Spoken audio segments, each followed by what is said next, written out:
ঝিলিক Debjit blog. ওকে বন্ধুরা, তো আজ আমি এই একটা ছোট চ্যানেলের অ্যানালাইসিস ভিডিও নিয়ে এলাম। বেসিক্যালি এই চ্যানেলের 3টা বিগ মিস্টেক্সের সম্বন্ধে বলবো, যেসব মিস্টেক্সের জন্য চ্যানেলটা এত হার্ডওয়ার্ক করার পরও গ্রো হচ্ছে না। একদমই গ্রো হচ্ছে না এমন বলাটা ভুল হবে, বাট যেভাবে ঝিলিক চ্যানেলটায় কনসিস্টেন্ট অ্যান্ড হার্ডওয়ার্ক করছে, অ্যাকচুয়াল আজ চ্যানেলটা যেমন গ্রো হওয়ার কথা তার 10%ও গ্রো হয়নি। ওকে, তো মিস্টেকগুলো খুবই কমন, তাই আমি শিওর যে সব নতুন ইউটিউবাররাই এই মিস্টেকসগুলো করে থাকে। এবার মিস্টেকগুলো তো জানবই, তার আগে কিছু চ্যানেলটা সম্বন্ধে ভালো জিনিসগুলোও বলে দিচ্ছি। প্রায় 2 বছরই হবে হয়তো আমার সাথে ইউটিউবেই পরিচয়, তখন থেকেই দেখছি ঝিলিক অ্যান্ড দেবজিৎ দুজনেই খুব সাপোর্টিভ। সেটা কারোর ভিডিও দেখে ওয়াচ টাইম কমপ্লিট করাতেই হোক, লাইভেও অনেক সাপোর্ট করতে দেখেছি, বা কারো চ্যানেলে কোনো সমস্যা, সব কিছুতেই দুজনেই খুব সাপোর্ট করে। চ্যানেলে ভিউজ যেমনই আসুক ডেলি ভিডিও আপলোড করে, এখন তো 2টো করেও ভিডিও আপলোড করে। এখান থেকেই বোঝা যায় কতটা হার্ডওয়ার্কিং ঝিলিক। ওয়াইটি সম্বন্ধে আমিও অনেক টিপ দিয়ে থাকি, যেগুলো ফলো করে কন্টেন্ট ইমপ্রুভও করেছে। এছাড়া ফার্স্ট পেমেন্ট পেয়ে নিজের মাকে কুলার গিফট করা দেখে খুবই ভালো লেগেছিল। আজকাল এমনটা খুব কমই দেখা যায়। কুলার নিয়েছি মায়ের জন্য। তা আমি কখনোই ভাবতে পারিনি যে আমি যে রাস্তায় পা দিয়েছিলাম সে রাস্তায় দাঁড়িয়ে আমি ওইখানে টাকা ইনকাম করে মা বাবাকে কিছু দিতে পারবো বা শ্বশুরমশাইকে কিছু দিতে পারবো, এটা কখনোই ভাবিনি। তো যাক, সবার স্বপ্নই আস্তে আস্তে পূরণ করব। আর আমার মা বাবা নিতে চাইছিল না গো, 5 মিনিট তোমার পিছন পিছনেই যাচ্ছি আমি। তো দেখো ও বেরিয়ে গেল।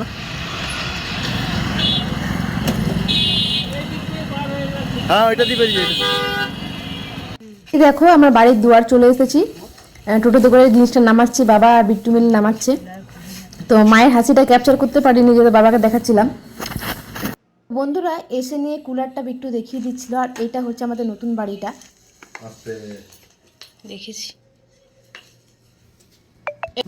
তো দেখো কুলারটা নামানো হয়ে গেছে, 3 সাইড 4 সাইড করে তোমাদেরকে দেখিয়ে দিচ্ছি কুলারটা কেমন। কুলারটা কিন্তু খুব সুন্দর বন্ধুরা, খুবই সুন্দর। আর মডেলটা একদম নিউ মডেল, মানে এই মডেল যে ছোটা ছোটা মডেল হয় সেরকম নয়।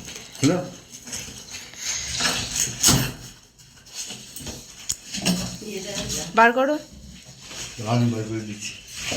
বন্ধুরা। তো কোথায় আছে ছেলেরা মা বাবা দায়িত্ব নেয়, খুশির দায়িত্ব, কিন্তু একটা মেয়েও মা বাবার খুশির দায়িত্ব নিতে পারে ইচ্ছে থাকলে আর শ্বশুরবাড়ি ভালো হলে, তাই না বলো বন্ধুরা? আমার সঙ্গে তোমরা কে কে সহমত অবশ্যই কমেন্ট করে কিন্তু জানিও। আমি কিন্তু খুব খুশি হয়েছি এই ছোট্ট একটা মাকে গিফট দিয়ে। ওকে, তো ভিডিওটা বেশি বড় না করে মিস্টেকগুলো বলে দিচ্ছি। ওকে, তো মিস্টেক নাম্বার 1, ভিডিও লেন্থ।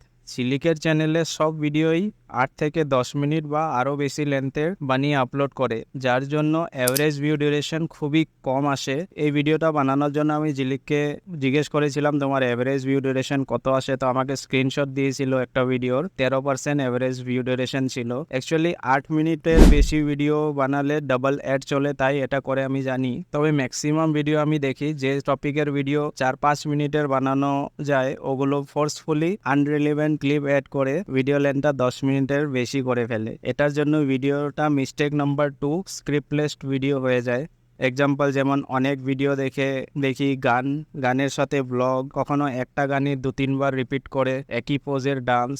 এই ধরনের ভিডিও তোমার বন্ধুরা তো দেখে নেবে নো ডাউট, বাট যখনই নিউ ভিউয়ারকে সাজেস্ট করবে ইউটিউব, নিউ ভিউয়ার্সরা তো এমন বোরিং ভিডিও দেখবে না, তখন তোমার এভারেজ ভিউ ডিউরেশনটা আস্তে আস্তে কমতে থাকবে। তাই নিউ ভিউয়ার্সের ইন্টারেস্ট হিসাবে ভিডিও বানাও। 8 মিনিটের বেশি ভিডিও বানাতে পারো, কোনো সমস্যা নেই, তবে প্রপার স্ক্রিপ্টিং এর সাথে বানাতে হবে, যেমন একজন নিউ ভিউয়ার পুরো ভিডিওটা দেখে কোথাও বোরিং ফিল না করে। ওকে, তো মিস্টেক নাম্বার 3 হলো থাম্বনেল। ঝিলিকের প্রায় ভিডিওতেই দেখি থাম্বনেল কোয়ালিটি খুব লো থাকে, কারণ আলাদাভাবে থাম্বনেলের জন্য ফটো ক্লিক না করে ভিডিও থেকে স্ক্রিনশট নিয়ে থাম্বনেল তৈরি করে। সো এট লাস্ট ঝিলিককে এটাই বলবো, এই ভিডিওটা ইনসাল্ট হিসাবে নেবে না। মিস্টেকগুলো ফিক্স করে কাজ করলে আশা করি চ্যানেলটা খুব তাড়াতাড়ি গ্রো হবে তোমার। ওকে, তো ইউটিউবের অ্যালগোরিদম কিভাবে কাজ করে স্ক্রিনে দেওয়া ভিডিওটা দেখে নাও।